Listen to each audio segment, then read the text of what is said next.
পক্ষ থেকে আমার সকল বন্ধুদের জানাই শুভ দীপাবলি, প্রীতি, শুভেচ্ছা ও ভালোবাসা। আজকে নিয়ে আসলাম একটা মাছের রেসিপি, আলু বেগুন দিয়ে পার্শে মাছের ঝোল।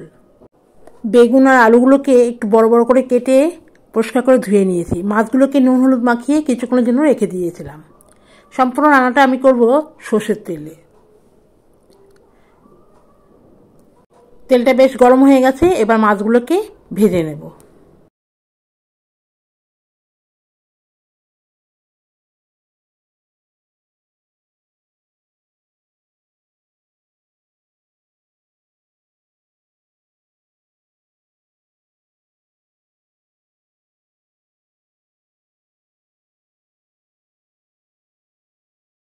টাটকা মাছ খুব বেশি না ভাজাই ভালো। আমি এপিট উপিট করে হালকা করে ভেজে সবকটা মাছ বাটিতে তুলে রাখলাম।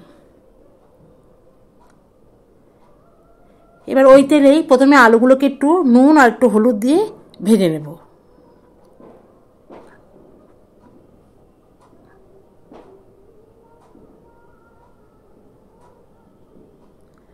আলুগুলো একটু ভাজা ভাজা হয়ে গেলে ওর মধ্যে বেগুনগুলোকে দিয়ে দিলাম। আলুর সাথে বেগুনটাকে বেশ ভালো করে ভেজে বাটিতে তুলে রাখবো।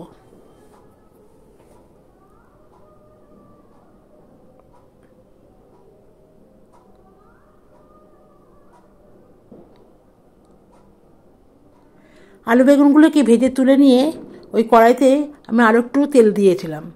তাতে শুধুমাত্র কালো জিরা ফোড়ন দিলাম আর বেশ কয়েকটা কাঁচা লঙ্কা চিড়ে দিয়ে দেব।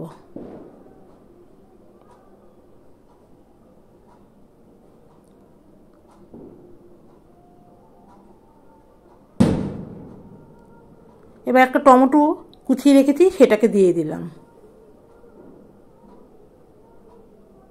সামান্য একটু লবণ দিয়ে দিলাম যাতে টমেটোটা বেশ নরম হয়ে যায়।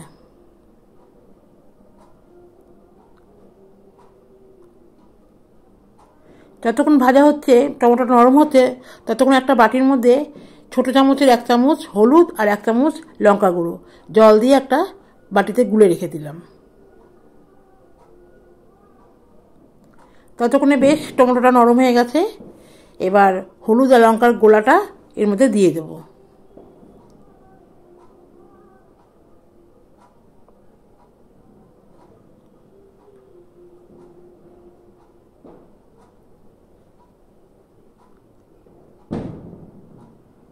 মোটামুটি পরিমাণ মতন জল দিয়ে কিছুক্ষণ ফুটে উঠলে আলুগুলোকে ছেড়ে দিলাম।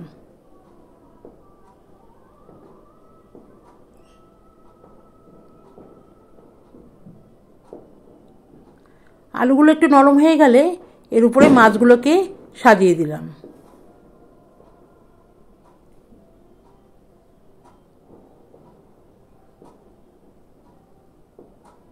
মাছগুলোকে ঝোলের মধ্যে বেশ নরম হতে দেবো। আর এই ফাঁকে আমি কিছুটা সর্ষে বেটে পেস্ট করে রেখেছি, সেটাকেই ছেঁকে দেবো। আমি সর্ষের খোসাগুলো দেবো না, ছেঁকে সেই জলটা দেবো। তাতে করে কি হয়, অম্বল হয় না। সর্ষের গোলাটা দিয়ে দিলাম।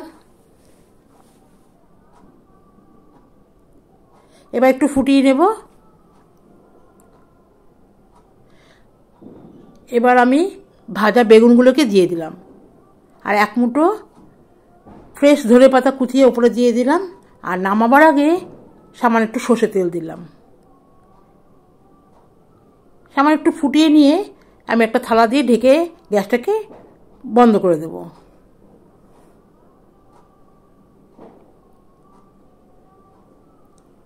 খুব কম মশলায় আলু বেগুন দিয়ে পার্শে মাছের ঝোল তৈরি। দেখো কতটা সুন্দর হয়েছে। এর মধ্যে আমি কোনো পেঁয়াজ ব্যবহার করিনি, জিরে গুঁড়ো, ধনে গুঁড়ো কিছুই ব্যবহার করিনি। এবার একটা বাটিতে সার্ভ করে দেখালাম তোমাদের। কেমন লাগলো অবশ্যই কিন্তু আমাকে লাইক কমেন্ট করে জানিও। আর নতুন যারা দেখছো তারা প্লিজ চ্যানেলটিকে সাবস্ক্রাইব করে পাশের বেলটাকে প্রেস করে দিও। তাহলে নতুন নতুন ভিডিও আপলোড করলেই তোমাদের মোবাইলে নোটিফিকেশন চলে যাবে।